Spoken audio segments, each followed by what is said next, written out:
Or is he too That's good not to... guilty. That's not a guilty pleasure. That's a loud and proud pleasure. What? So who's your guilty footballer? He's not really a guilty pleasure. I just wanted to say his name. Basically, he played for Leicester. I'd never heard of him, and then they played in the playoff final 30 years ago, actually, 1994. And it was he played left back, and it was without doubt one of the worst performances I've ever seen from a footballer ever at any kind of level. He was terrible. And then Leicester won the game, got promoted, and he left. As you never ever saw him. But now the world of the internet, you go on, and it turns out he used to play for Darlington. He was like this massive cult hero because he was good but also crap. And he famously scored a goal from 45 yards.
Perfect. I was thinking Villa.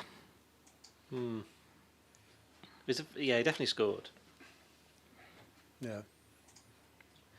Hello and welcome to the latest Blood Red podcast from the Liverpool Echo. Sorry, I wasn't sure if I was live, but we definitely are. We're live on YouTube. We're live on YouTube. I was going to say, we're not live anywhere else. We're live on YouTube. So please give us a like, subscribe, leave a comment. Yeah, and if you listen to us on Apple Podcasts or elsewhere, Spotify, give us some stars, leave a comment there, because we love to read your comments and we appreciate all your support. I'm Joe Rimmer, joined today by Ian Doyle. How are we, Ian? I'm okay, hoping that this podcast appearance doesn't prompt somebody to go on a 5-minute rant against me for merely reporting what people had said. Wasn't my belief. Is this the first time you've been on a pod since? Since then, yeah. Well, that. I mean, to be fair, I've actually not watched it, to be fair. No, I don't think anyone has. No, well, apart from all the people who sent me death threats on email. Well, I mean that's normal anyway, isn't it? Yeah, I should go. That's just I've me, got to take the computer away from my dad. Yeah.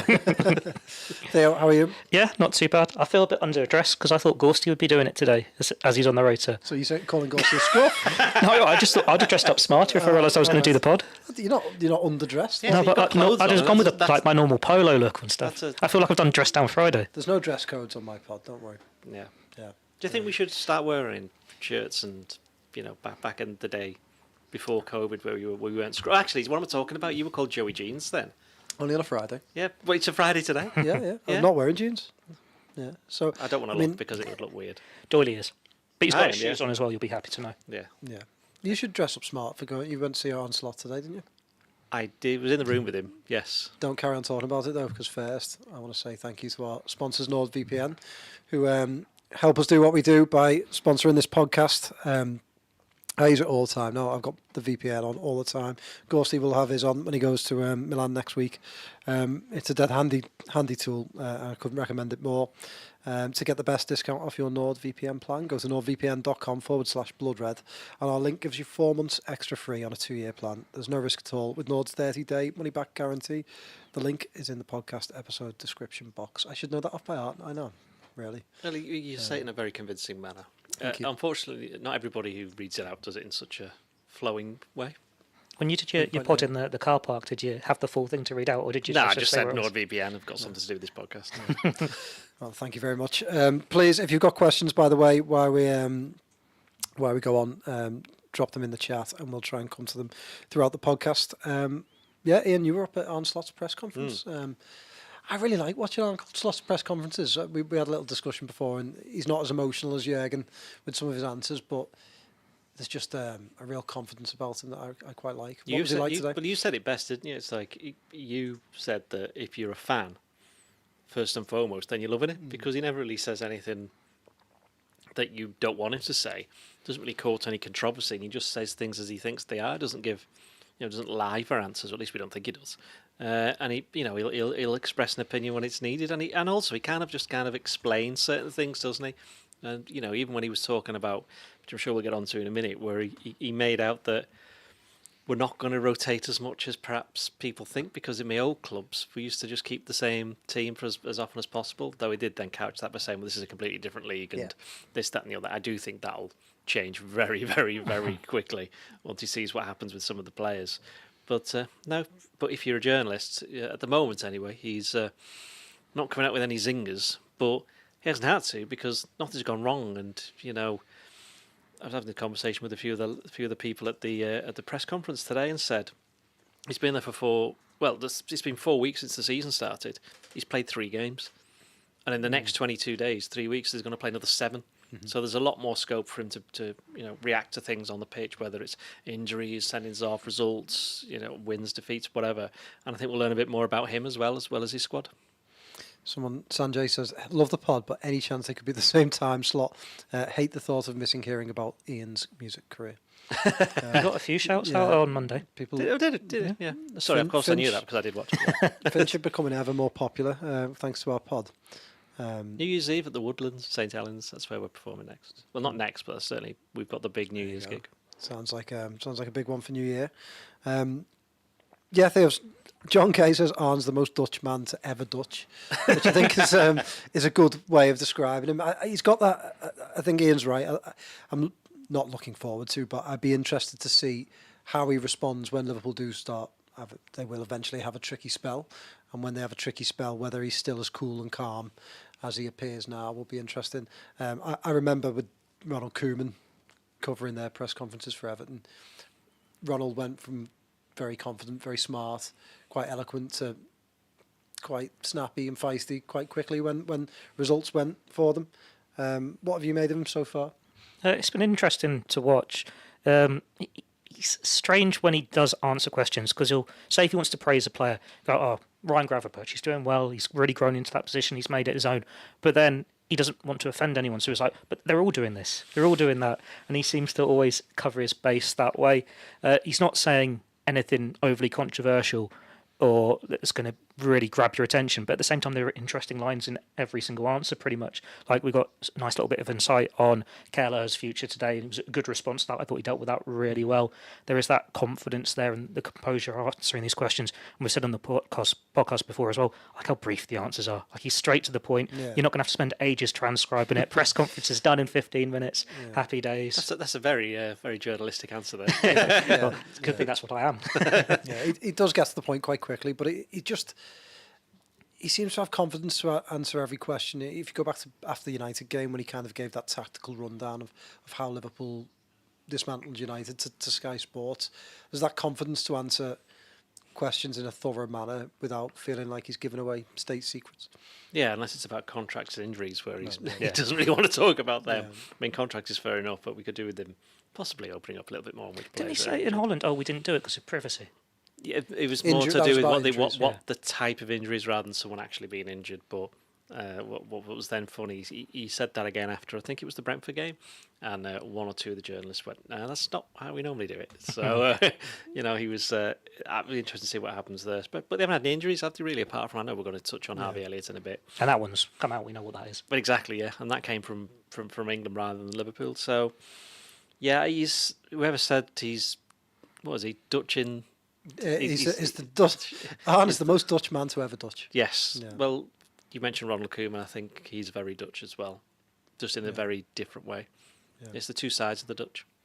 I just think of Max Verstappen now when we're going out Dutching people. Well, he'd be on the Koeman side of the Dutchness. Yeah. How Dutch is Ten Hag then? He doesn't have any confidence, though, does he? How Dutch is Van Dijk? Oh, Van Dijk's definitely in the slot. Yeah, he's got the swagger. Yeah, he's definitely on that side. Gravenberch, I think, he's not quite. He's still maturing, should we say? I think he's going to end up being more of a slot type, and I think Gakpo is. Great question. Dirk Kuyt, he's 100% slot-esque. Yeah. Yeah. Dirk always used to stop after games. Oh, he's brilliant, yeah. He was excellent, you know. He would stop when he was holding one of his kids. That's not even a joke. Feels like this should be the next Reddit quiz, shouldn't it? Him going through all the how Dutch is someone. How Dutch are Liverpool's players. Jan Kromkamp, we never found out about him. He wasn't there long enough. I got Sander Westerveld? an online interview request from him a couple of years ago. Well, there you go. He was too busy to answer because he was doing management in like the Dutch third division or something. So is he now? Still there, I think. Sander Westerveld? I think he's more Koeman-esque. I reckon. Do you want I reckon he's kind of veering towards the Koeman. Do you want to rim a family fact? No, but go on. my brother once played a rally with Sander Westerveld. Yeah, there you go. What sport? He was playing tennis, and Thank you. our Tom said hello, and he played a little rally. Have you got any more other great stories about your family? That's it. I've got another one, but I can't say it on air. I'll tell you that afterwards. Going to Liverpool's injury, bro. Harvey Elliott out injured. It's a bad injury at a bad time, isn't it, Theo? I mean, if he'd have picked this up at the start of the season, it wouldn't have been so bad. But as Dodie said earlier, going into 7 days and 7 games in 22 days. And Elliott was a player we were all looking at, thinking he played really well over the summer, looked in fairly decent form. Seems to fit into this team quite well. We expected him to get quite a bit of game time, and Slot kind of said as much today, didn't he? Yeah, I'm surprised looking at it today that he's only had one substitute appearance so far because his pre-season was superb. He was the standout player for Liverpool in the United States, and he finished the season so well as well. Like with Lee Carsley being promoted to the England manager, you're expecting him to almost be knocking on that door, and then he doesn't get the game time. Fair enough, Szoboszlai, the stats say he's playing really well and he's growing into that role, which I think maybe surprised a little bit compared to last year. And so they've not had to miss Elliott as much, but you still want the option to rotate them when you've got League Cup coming up, you've got Champions League coming up, and Elliott has proven that he is ready to start. He's a first-team player for Liverpool. He's not someone that just comes in off the fringes every so often when you need him. You can rely on him for goals. You can rely on him for assists. He's got that work rate. He never grumbles. He's got the perfect attitude. And it's just as you're about to unleash him, he's been struck down now by this fractured foot. Be out until October international break at the very best, and it's a tough run of fixtures. At least after that, when you've got another tough run with Chelsea, one of the tougher, I think, Arsenal. Is it RB or Leipzig in between those two, isn't it? I think so, yeah. Yeah, that's a tough run, so it would be good for Liverpool to have him back for that one. But yeah, it's not great to lose someone who had make that difference in the attacking third. Only blessing he can throw in it is at least Curtis Jones is back. Yeah. The other midfielders are playing well this season, and in Chiesa they've got another forward there to ease the workload on the players around him. Yeah, I mean, we've had our debates about Harvey Elliott, but I really fancied him to have a good season this year. The one thing I wanted from Elliott is I think he's good on the ball, but just a bit more output, a few more goals. You know, he's one of the few Liverpool players that I think we've seen score from distance in the last several years. The Tottenham goal. Did you see that statistic? That figure that came out? I think it was this week about the number of goals from outside the box. Now it's massively declined over the past 5 years. So that was quite interesting. Then obviously with Elliott, he doesn't mind having a go because he scored against Palace from outside the area. Yeah. United in the cup. Tottenham you mentioned. Yeah. Luton was that outside the area as well? I think it was, wasn't it? Was it 4-1? The last goal. I think that was outside the area as well. Yeah, possibly. Was this one against Bournemouth, and then you were there, weren't you? But you weren't in the press box for that one, the 9-0. That was outside, wasn't it? I wasn't there, no. I thought you were there as a fan for that one. Oh, okay, you weren't there for that one. I think that was outside the box. Yeah. I think that it just knocked down from him. That was his first goal as well, wasn't it? First Premier League goal, yeah. One of Elliott's, I think, great strengths, certainly last year when Liverpool were playing perhaps a slightly different style, was his ability to keep hold of the ball when Liverpool were under pressure. And that's why I thought he'd lend himself really well to Slot's style. I mean, what you would say, though, is Szoboszlai's come in, and are we going to do him now? Well, let's do Szoboszlai now, yeah, definitely. Yeah, and, you know, we know about Szoboszlai last season. You could just split it down the middle from the Newcastle game on New Year's Day. You know, either side. He was very good before that. To be fair, he was actually good when he came straight back because he scored and set up a goal. But then he got injured again, and then he never really got over that. It was Chelsea, wasn't it? Yeah. And this season, he didn't really figure as much as he could have done during the warm-up games because he was injured for one of them, I think. And obviously they wanted to rotate some of the players. So I was played as a number 6 in one as well. Yeah, I was a little bit surprised that he did start the season, but technically set up a goal against Ipswich, set up one at Old Trafford. I think he did more running, didn't he, than anyone else this season. Outfield, well, I've got to say outfield players if like Alisson's going to do any running around. than any other Liverpool player. So I think a lot of his stuff has gone under the radar, and even for myself, I sometimes look and go, he should be doing a bit more. But I think it's just getting used to he's not going to be the all-action midfielder that he was when he was the start of last season, because he's in a different position. He's a little bit more further forward. And the amount of times against United in the second half, he found that gap in between the midfield and defence. And it's, it's a different position. It's one that Jurgen Klopp didn't really play all that often. When he went to 4-2-3, I think was Firmino played there a little bit, didn't he? Shaqiri did it as well. So you didn't see it too often in the last 8 or 9 years. But obviously Slot wants to play that. And going back to Harvey Elliott, that's ultimately the position in which he's far and away the most effective. So I'm a little bit disappointed he's injured as well, because I thought he would get minutes, even though Slot said that he's not going to rotate the squad as much. He quite clearly will do. And I do think that he would have played. And yeah, perhaps it is, if you're going to miss some time, I know you said it would have been easier at the start of the season, but this group of games, they could probably do with him more for the next group of games. True. Yeah, they're not burnt out. And the yet, ones after that as well, and actually. Christmas time. My concern with it is the fact that you now can't have that obvious replacement for Szoboszlai. Like, we know he played a lot of football first half of last season. He gets the injury, and then he doesn't quite get it back after that injury. Granted, there's no guarantee he's going to get struck down again, but you'd still like the option to manage his workload a bit more. And in Elliott, you had that quality alternative. Now you don't. You're basically going to Szoboszlai, right, this is your month, play through it, and then we'll see where we are. Do you not think there are players who could do it? Because I did something on this. Did you push Curtis Jones a bit further? Well, you could have had Curtis Jones. I think, thinking about it, you could put Gakpo there as well. True, yeah. Really. But Gakpo, But he's not didn't been- like playing there last year, did he? He didn't play as number 10, though.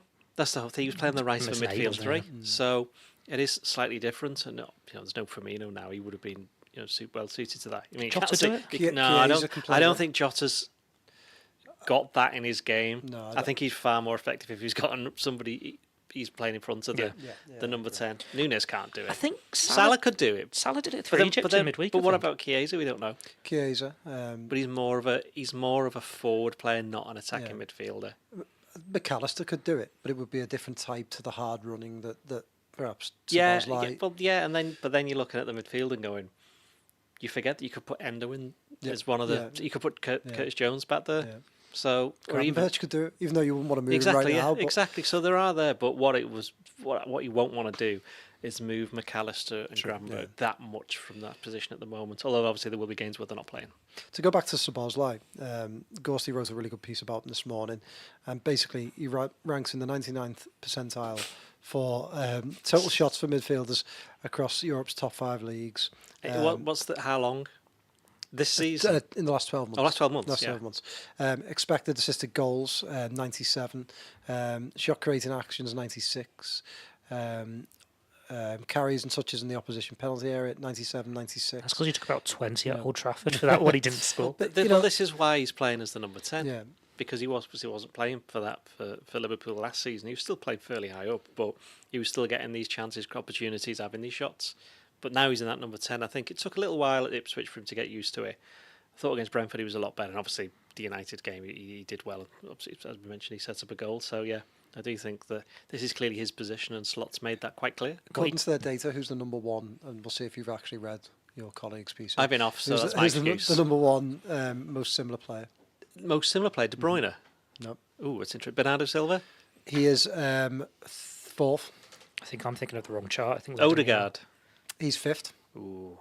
It's something like They're distance both the covered. headline, Like weren't they? Christian I didn't see Nunez. The 3rd is a former Liverpool player now in Qatar. They all get this now. Wijnaldum. No. Qatar. Qatar. Sorry, he's in Saudi Arabia, isn't he? Is this like? Well, no dead space in the podcast. Number 3 is Luis Alberto. Number 2 is Harvey Elliott. Is Luis Alberto in Qatar now? Yeah, Oh, that's moved this summer. Who was number 2? Sorry, He replaced Harvey Coutinho. Elliott. Harvey. Oh, Harvest. Yeah, There you go. Alberto replaced Coutinho at whatever Qatari club he's at. Yeah. Was Casino going back to Brazil? Yeah, but This is slightly going off topic. Go on. yeah, Let's bring it back. Go back to Szoboszlai. I think he's the type of player who, when he's not playing well, he's slightly scruffy. He gets involved in a lot. You wouldn't like that. But, yeah, I mean, not in his appearance. He's a beautiful man, but he's quite scruffy in the way that he plays at times, I think, and that's because he's quite all action. I think he involves himself a lot. But I think at least with Szoboszlai, that if perhaps his touch isn't going his way, or perhaps some of his passes are given away, his work rate. And I know it sounds a bit weird saying this about Liverpool players, because you could almost say it to a man, but I think his work rate, his power, and his physical attributes are just second to none.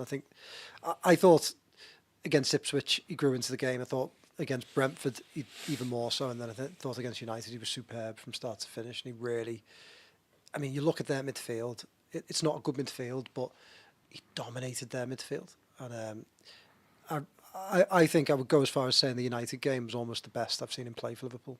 And I know he had a great start to the season last year, but this was a bit more. It was both the sort of eye-catching on the ball stuff that he was doing the first part of last season, plus the work rate and sheer physical stuff that he's quicker than he gets credit for as well. He's quick. Which is probably why he's really good at that number 10. He links up well with the fellow forwards, because it can become a front four, can't it? They can all move all he's over. Breaking beyond as well, which we didn't really see him do a lot last season. He would have scored the header if Diaz wouldn't have been there. Also, he's 23, and I think sometimes people forget that. Yeah. You know, and he's been the Hungary national captain for a couple of years now, hasn't he? Yeah. So as opposed to the full national captain. As opposed to the what? Full Hungary full. Yeah. Oh dear. Yeah. I see our producer Ian there is just completely. He's not got his headphones neither, so it's not as though he's listening. Yeah, exactly. He heard that live. He's away. He just wasn't impressed. That was poor, even by your standard. Look at his face. Just look at his face. Yeah. He's gone. Right, come, me and Theo will have a little podcast now. So Theo, go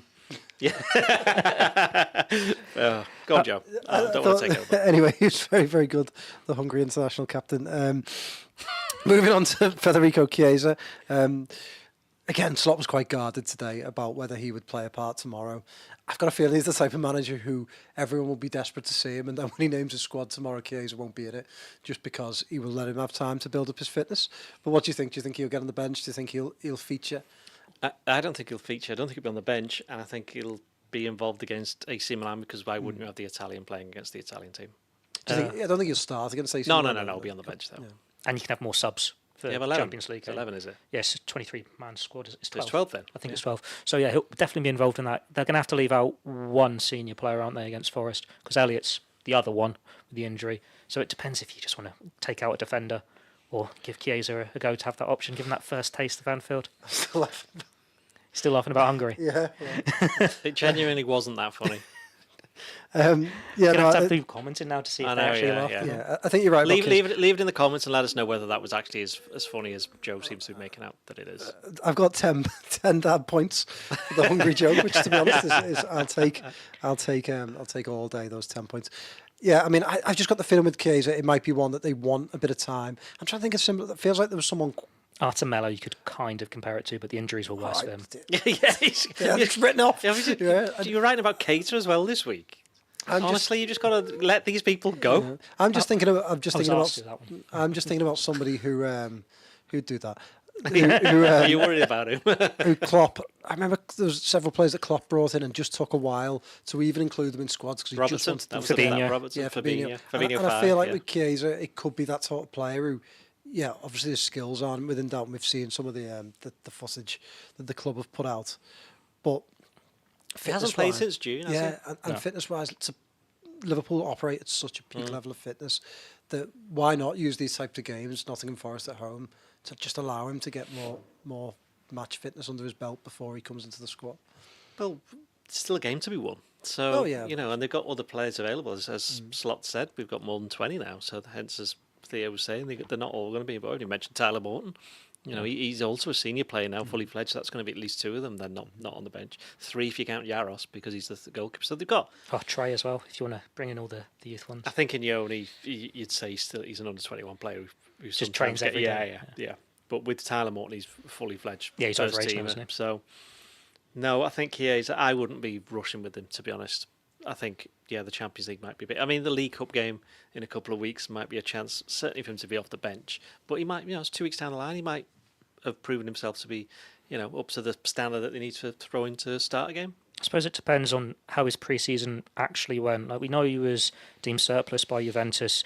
He wasn't on their training tour or whatever. He didn't play at all, but he has still been training. He's done the training with the under-21s.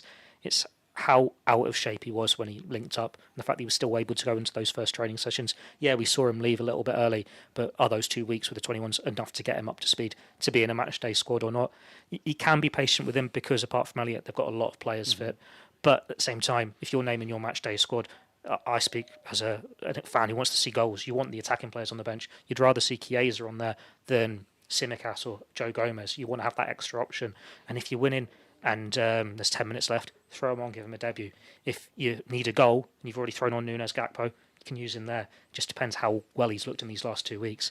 But there's not really a need to rush him if he isn't quite there yet. Yeah, talking Nunez, that's the one player that I could possibly see a change in this game. Nunez has stayed behind, hasn't he? He's got time to work on his fitness. He hasn't been involved much at all in the first 3 games. We talked about in the last pod about perhaps Slot trying to manage any narratives around Nunez, because I think he's the sort of player that attracts those types of things. We'll pick our teams in a bit, but do you see a chance for Nunez against Nottingham Forest? I think he'll play. Do you think? I'd play him. Yeah, I'd play him. I think. Yeah. Who for though? Oh, Jota. Jota wasn't great at Old Trafford, was he? Yeah, Jota. I don't even think it was that. I just think he's a player who was out for a long time. He's just played a couple of times for Portugal. And if Nunez, everyone complains about, the international break, this, that, and the other, it makes players tired. Well, there's a player who threw, okay, it technically was his fault, but whether or not you agree or not that he should have been banned for 5 games is a different argument. But he's been knocking around. He's had that time to work with the new coaches. I think was it Johnny Heitinger, wasn't it? He was working with, It's John Heitinger now. He's dropped the... has he grown up? Yeah. We've dropped the sorry. knee. Heitinger? I remember when he... remember the penalty shootout for Everton? Get Chelsea in the FA Cup where he walked into Ashley Cole, who then missed. That's probably his greatest contribution to Everton, I think. Would you agree with that? Well, bit of a shrug there from our producer, yeah. You might have seen that training video. Have you seen the training video that's been doing the rounds? No. So Heitinger's on the training ground. They've got like a 5-a-side thing going on, and I think it's Nunez who scores actually, and he says, "Come on, you're defending like Everton." Well, if it was Everton towards the end of last season, that would be quite good. Yeah, but unfortunately, not this season yet. Anyway, quite intrigued by Heitinger's role in this because we know the work he's done behind the scenes with Gravenberch, having been with him at Ajax and the youth things. So he's obviously working with these individuals, and that seems to be his role as the first team coach. We've seen how Gravenberch has developed already this season. Maybe he can have that nice little effect on Nunez as well. But yeah, I do think that Nunez, the next couple of games is a chance for him to show where he is at the moment. And I know that when Slot was appointed, Liverpool made it kind of clear that part of his remit, which possibly people should have taken a bit more notice of, including ourselves, before the transfer window properly got going, his remit was to improve the players already there. And Nunez was actually mentioned as one of them. When you've spent or committed to spending more than £85 million on a footballer, you don't want to give up on him too early. And again, we've done Nunez so many times. Yeah. I don't think it's a matter, and it hasn't been for at least a season now, of him being good enough to play for Liverpool. It's just getting the most out of him, and this new consistency. And this new formation could be. We haven't had a chance to see what he's like in it. Yeah.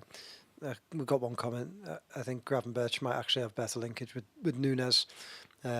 Szoboszlai frustrates him, as far as I can see, unless I'm mistaken. I certainly think Liverpool's setup might help Nunez a little bit more, a bit more possession, a bit less of those moments that sometimes I think Nunez thrives upon, but also, if he loses possession, it can be quite frustrating. Plus, I'm pretty sure he scored against Forest home and away last season. He said he's got away. Yeah, I just think. We talked about in the last pod. I just think he's the sort of player who attracts, like you said, we talk Nunez a lot, and I think because of his price tag, because of his personality, he's someone that the media, wider media, fans talk about a lot. And if he isn't playing in the next few games, whether it's tomorrow, whether it's on Tuesday against Milan, we could start to see chatter about the Slot not fancy him, and I think a start for him tomorrow would go a long way to putting that to bed. And he just needs goals, doesn't he, Nunez? I think he also seems quite streaky, and I think he's the sort of player who, the longer it goes on without him getting involved or scoring, the worse it could become for him. Almost. Well, he had an all right Copa America, didn't he? He scored a few, but he's not scored for Liverpool since the one that went in off his backside against Sheffield United. So I think the last one he's got maybe from open play, you might have to check it's Forest. He'll be around then, won't it? So we're talking... Do Yeah, I thought it was his last Premier League goal, wasn't it? Sheffield United was after that one. Was that not Sparta Prague? No. Was it Sheffield United? The That's clearance not- yeah, against him yeah. was Sheffield United. Oh, Sheffield United, yeah. Oh yeah, Sparta Prague would have been before that, but the Premier League one before that would have been Forest. So either way, he was horribly out of form at the end of last season. He gets a little bit of it back at the Copa America, and then he's not been able to push on because he was away at the Copa America so long. Jota comes back a little bit earlier, and he's just looks fitter. He's ready. He can get the goals, and he's the easy one to turn to. But then it's what do you want to see from Darwin Nunez now? Liverpool have changed formation. Do you want him to just lead the line? He doesn't need to defend as much. He doesn't need to be racing back to the edge of his own box, getting his name chanted for doing a sliding tackle or whatever, even though Slot does want that, will work great for his forwards. You want him to just get a few goals and find that form again and find his role. But as Doherty said, we haven't seen him in this system yet. We haven't seen much of him in pre-season. We haven't seen much of him in the season. And because we're now after an international break, you're into September, those narratives pop up. Narrative. Is that an aperitif with a narrative? Those narratives pop up, and you're just waiting for it all to settle down, aren't you? Because it feels like we're a lot further into the season than we are when it's only 3 games, but you've already had that international break. Yeah, I mean, just going back to the international break, we talked a little bit about it, Doyley, on Monday, but it feels like quite a good international break for Liverpool. I know that, take the Elliott injury aside, Trent, 2 games for England, man of the match in both games.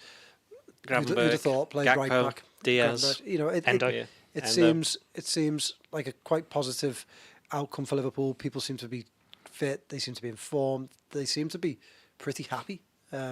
So what type of face? Sorry, you ordered that. Yeah. Sorry, I'm boring. I was being polite, trying to hide it. I didn't do a very good job. Bear in mind, at this time last year, after the first international break, Liverpool went to Wolves. And the first half, they were absolutely atrocious. They're more knackered than you in this pod. Yeah, exactly, yeah. And so that's an example of, most of these people might have had a good international break, but until you actually get back out there, you don't really know. But they've had like an extra 48 hours prep for this one. Yeah, they would have done because they've changed the schedule, haven't they? So I do, it's 3 o'clock kick on a Saturday. Let's celebrate that for a start. We got some good questions about Anfield, which I'll come to in a little bit. So thank you for them. Back to the international break, and a player who used it as a chance to sort of air his grievances might not be the right term, Theo, but certainly speak quite openly and honestly about his Liverpool future was Caoimhin Kelleher. I mean, I think we've all said before, I feel slightly sorry for Caoimhin Kelleher. I think he's a really good goalkeeper, but yeah, he was quite honest about where he's at with Liverpool right now, the signing of Marmash-Davili, and also Slot today's sort of, again, I thought dealt with it really well, with a very much I'd have been concerned if he's happy not playing type answer, and it meant that he could kind of put that to bed without having to, really comment on really what Kelleher had said. Yeah, it's just an unfortunate set of circumstances for them in the terms of you have one goalkeeper who starts most weeks, and Liverpool boast the best goalkeeper in the world. Yes, they have just gone and signed another goalkeeper, so that puts further on things onto it. And Kelleher made his most career appearances last year. He's not going to get that this year. They're not in the Europa League, and touch wood, Alisson Becker is not getting injured. So he's just backed into this corner. If someone had met the asking price, I'm sure Liverpool would have let him go. Like he's been not promised, but he's been on the verge of leaving. It's felt like for 2-3 seasons now, just for the offer to not come up and go, would you fancy being our number 2 for another year? You're going to get another chance to win the League Cup, and we've got the Europa League this year. Liverpool can't dangle that carrot in front of him this year. So that's why maybe there's a bit more frustration, and he's come out and spoken about it. But he has to be asked the question to speak about it, and that's what's happened. He wants to play more. He knows it's not going to happen, but Liverpool need a number 2 goalkeeper. It's just the way it's going to have to fold this season. Maybe something can be done in January. We'll see how Jaros pushes on if he gets a chance, because he could do a decent job as a number 2 this season. He did well when he was on loan last year. But yeah, Kelleher's been really great for him in that role for a number of years now. He needs to just go out and play. We said that about a few players in the squad. It's always harder when it's a goalkeeper. Funny enough, Dolly, we've said in the past that Liverpool haven't been ruthless enough with some of their own players, and have at times almost been quite charitable in saying, go and play some football. It is a ruthless decision. It's quite harsh on a 26-year-old. I don't think it's so much ruthless as it's just sensible on their part. Mm-hmm. Why would you let him go for less money when you then have to try and get somebody else in? Such a when ridiculous when you've already bought a goalkeeper for next season anyway. Could they not have brought Marmash-Davili in? No, I would imagine. Well, no, because he wouldn't want to come, would he? He said that during the Euros when he was being linked with Bayern. He didn't want to go somewhere to be a number 2. Is that what he said today? Oh, fair enough. So yeah, there is that. But No, the goalkeeper situation is interesting. You'll have to forgive me here. Did Aaron Ramsdale or Sam Johnson get a move in the end? Both. Where did they go? Ramsdale went Southampton. Johnson Oh, that's right. He went went Southampton, that's right, yeah. Wolves, because Ramsdale didn't go Wolves. Yeah. That's right. So the pair of them, I mean, to be honest, I didn't even realise James Ward-Prowse was down for Forest until earlier today. But on Ramsdale as well, the price was a lot lower than they'd originally been asking. Yeah. It was like 17 mil up front, which would have, we said at the time, that would affect Liverpool on their valuation of Kelleher. So those two keepers were ahead of Kelleher in the moving on thing. So I think, yeah, you're right, because obviously Forest did come in for him, and the offer that they made was even worse than the one that they offered in January, which also got turned down. I'm not sure what they were thinking. So yeah, it is a difficult one for him, but yeah, unless Alisson gets injured, I think we're not going to see very much of him playing for Liverpool ever again. It's only, 2-3 cup games before January. Like, that's something that always gets overlooked, that first half of the season. Like you say, we'll keep players in the summer. They'll have all these chances in the cup to prove themselves. The youngsters especially. They don't, do they? League Cup, third round, fourth round, quarter final. That's it. Yeah, true. And the Europa League was the anomaly for Liverpool last year, wasn't it? Yeah. And that gave opportunities to a lot of players that we wouldn't have usually seen. So, well, that anomaly, as it were. It's going to be interesting to see, going back to the rotation thing we mentioned a while back, is how they're going to cope with the Champions League, because you can't put half a team out like you did in the Europa League. And we saw with Liverpool last season, when it then did get to the end of the season, there was a load of injuries which they couldn't do much about, most of them. They weren't able to cope with it, and Slot himself has said, well, look what happened the last time this team were in the Champions League, and they ended up getting knocked out in the round of 16 against Real Madrid, and then finishing fifth. Yeah. So it's a much stronger 22. Yeah, that's true. That's true. But it is just interesting that is still an unknown for this team, and we're only going to start finding out about it in the next 7 games, and Kelleher probably is going to play one of them. Yeah, and also the format's an unknown, isn't it? I mean, the top 8 go through, don't they? I suppose I can't. The bottom 12 go out, don't they? Yeah, basically. So unless you finish the bottom 12, you've definitely got a playoff game. If you're in the top 8, is there an incentive to finish? Yeah, because you top. There's an incentive to finish in the top 8. No, but I'm sorry. What I'm saying is, if you finish 8th and go through, is that? I don't think so, because you're seeded. You're seeded. So basically, if you finish top first, you can't play the team that finished second until the final. So what I'm saying is, if you're third, and Liverpool know going into the final couple of games that they won't fall out that top 8. Yeah. Could then they start to rotate, or would they have an incentive to finish? The last couple of possible? games are towards the end of January, and they'd already played certainly one round of the FA Cup. I think the other FA Cup round is in between the 2 games.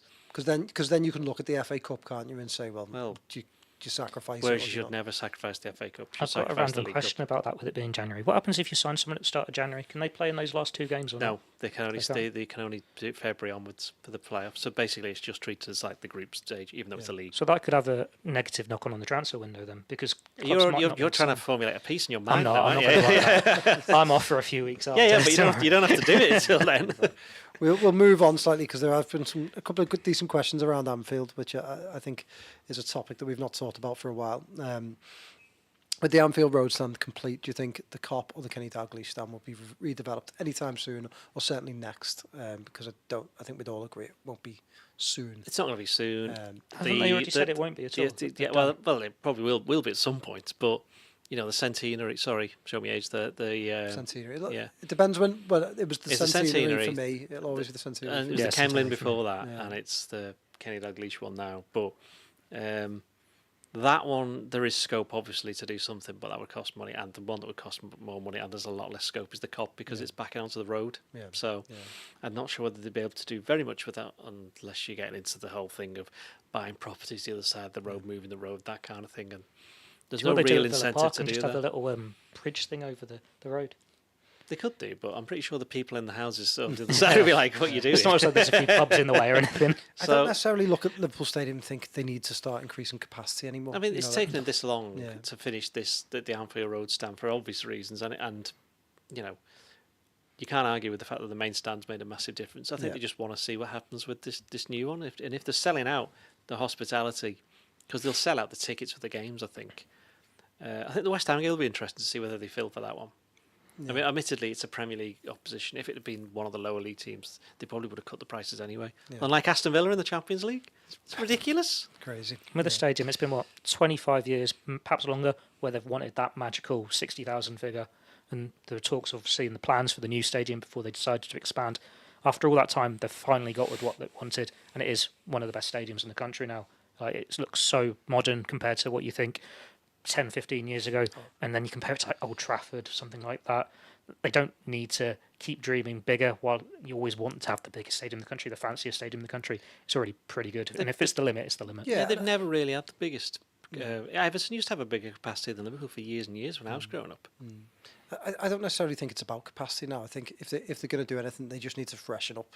Give it a. It's about the supporter experience. Fan exactly. experience. And I think if you go in, and speaking of someone who's taken people from abroad over to Anfield to go and visit games, if you go into the main stand now and go to order food or a drink, it's a lot more impressive to someone who's coming for the first time than taking them over to the Centenary or the Kenny Dalglish. So I think it's just about improving that experience now, because I think Liverpool capacity-wise are in a really good place. And I don't necessarily think, people always want more, and that's natural, but I don't necessarily think you want to see FSG commit a load more funds to the stadium now. No, because they want to spend it on players. But but they've spent a lot of money on the stadium, the training ground. Infrastructure of the club is in a good place. Like Arsenal eventually did. You want to see them sort of say, okay, let's move on from the stadium now and let's start putting that money back into the football team and ensuring that is the number one priority. That was 20 years ago Emirates opened, a bit less, 18. Yeah. It took them a long time. It obviously won't take Liverpool anywhere near as long. Well, they still haven't won the league since then, have they? No. So and they won't this year, because I backed them too. But yeah, if you were asking me what they needed to do next, I'd definitely say the Centenary. I think it's quick. It's funny how quickly that's become tired, because I remember sitting in the Centenary when I was younger, and the main stand looked really tired. And don't forget that the lower Centenary or the lower is still the old Kemlyn as well. So. Yeah, thanks for that question. It's a good question. If you've got any more questions before we finish off, do drop them in the chat. Or dad jokes. I'm always open to some dad jokes that I can use. I will steal them. But yeah, let's move on to picking our teams and predicting some results before we finish off. Van Dijk, Konate and Robertson. Yep, it's the same. Konate didn't play, did he, in the second France game after a tricky time? Yes, he had a tough one against Italy. But he's been great for Liverpool this season. It's nice, isn't it, that I can't remember many times in the last season really that we've sat here and picked teams and not really had to think about it too much. Not really had to. I mean, the debates that you can have are because they've got enough players available, not who would you play and where to fill in gaps.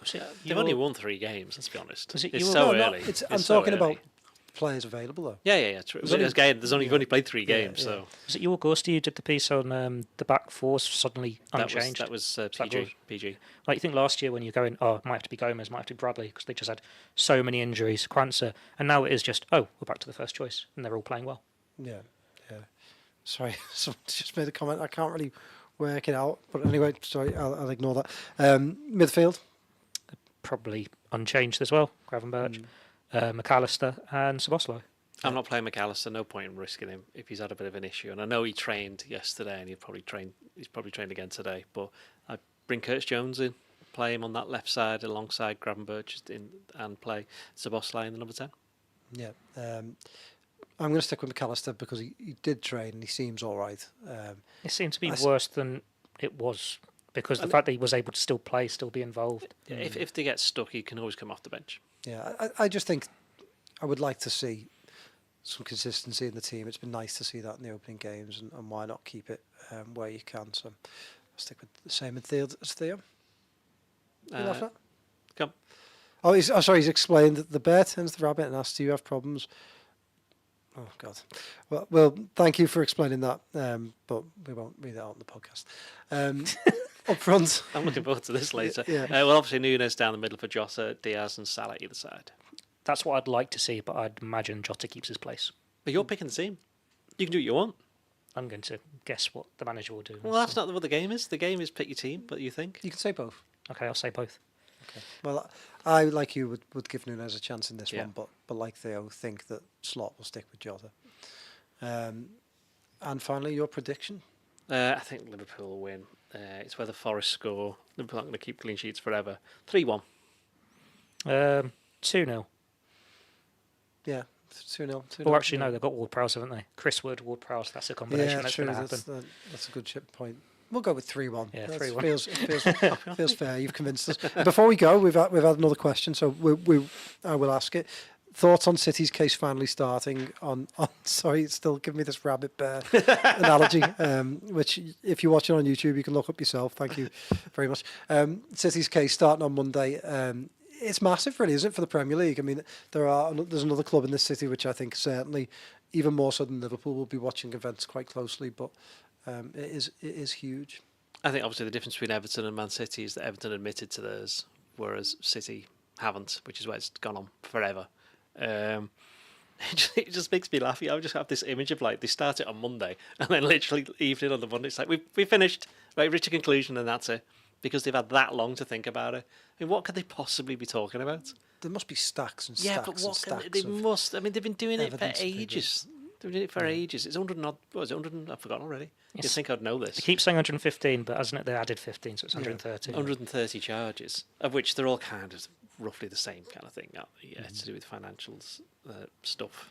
The nice journalistic word for the catch-all. But yeah, all the odds. I mean, the reality is it's going to go on for months, isn't it? It's going to go on for months and months. And I mean, even when they get a verdict, they're going to appeal it. Yeah, and that'll go on. They'll drag it out for as long as possible, and then Pep will have left, and then they'll be like, "Oh, it doesn't really matter now." I just think whatever happens here, I mean, if you're every other club in the league, you've got to be watching this going, if they find City guilty, they're going to have to absolutely throw the book at them. And there's nothing less than, I don't know, 30, 40 points. If you set the precedent with 10 I'm going to to say, begin what with. will happen? They will not be relegated from the Premier League because the Premier League won't want to lose one of their most, exactly. marketable teams. Certainly over the last 10, 15 years, whether you like it or not, loads of people across the world now know who Man City are. So they'll do something mad, like they'll give them a 35 or 40 point deduction, and the story will then be, can Man City get the 80 odd points they normally get to avoid relegation? Yeah. But 80 to avoid relegation. That's a very competitive league. Well, no, they've lost 35, 40, haven't they? Yeah, so. But I mean, I just think if they don't give them something like 35, 40 points, people will be. What happens if so they're angry found innocent? If they're found innocent, I think people will be very angry again, because they'll say, how can you possibly level 115 charges at someone, 130 charges, and then say, actually, that's all wrong, you were innocent. But we know City are going to spend a fortune on the best legal representation in the world. That's not why Leicester sort of makes it a bit complicated as well, because they managed to successfully appeal. But that's one charge, isn't it? Can you successfully appeal 130 charges? Well, it might be. City will tie them up. There's maybe many a court case just where when one has fallen, all of them have gone at the same time, and maybe they might centre on one particular thing that they've got a very good chance of proving that was wrong, as in the accusation is wrong, and then the whole thing just collapses. Yeah, it wouldn't surprise me. But saying all this, I would love it if they just came along and dressed Enrique up in that 2014 kit and got him to lift the Premier League. I just want it to take be them over. all back. It's just become boring, and I think that's part of the reason why City have been quite happy to let it drag on, is because people, not saying people have forgotten about it, but they're like, oh, does it really matter? Let's just get on with it now. It's been so long ago. It's if it wasn't unprecedented, it wouldn't be as, what's going to happen? Like, if you had an idea of what they'd actually do if found guilty, but the fact that you can say, oh, is it going to be a points penalty? Are they going to be relegated? Are they going to be banned from Europe? Are they going to get a transfer ban? Are they going to have titles taken off them? It seems that anything could happen. I don't think they'll have anything retrospectively happen to them. It's just my guess. I just think it'd be too Yeah, complicated. I don't think that's going to happen at all. I don't think it And will. I also don't. It happened in Italy. And it's going to sound, on the Blood Red podcast, me saying this, I also don't think it should happen, because you cannot prove it. You can't prove they wouldn't have won the league, because it's the players on. I know so it's the funny whole. though, wouldn't it? No, but you know, you can't prove it. Can you imagine the UPS driver pulling up to Iago Aspas's house to deliver his medal? Did he play enough Premier League games for it? I don't know. Yeah. But I think that's great. Let's finish with another prediction then. Give us your Man City prediction. You can't predict a court case. I'm not doing that. No chance. I'm not doing that. Come on. I got asked this, funny enough, but I got sent some questions by a Liverpool Polish not supporters club, but he was representative of Liverpool fans in Poland, and he asked me questions, and I did them. And he asked me that, and I said, what's your view on it? I said, my view is we just need to wait and see what happens. So that's what I'm saying. You can't. Boring, Theo. It's not boring. That's boring. Theo, predict it. Don't try. It's going to be an ongoing case from Monday, so don't listen to him. Don't listen to him. You're off for 6 weeks. So. I don't think they'll get the punishment people want them to get. I think City will find a way of wriggling off the hook, and you may very well say that. I could possibly comment. We will leave it there. Thank you very much for listening to the Blood Red podcast. Give us a like, subscribe, give us some stars. Press the bell. Press the bell to subscribe, yeah. And thank you for all your support. Thanks for the comments, loads coming in, and really, really appreciate them. And thanks for some of your questions as well. We'll be back on Monday to look back at the Nottingham Forest game and look ahead to Liverpool's trip to Milan. See you then. Ta-ra.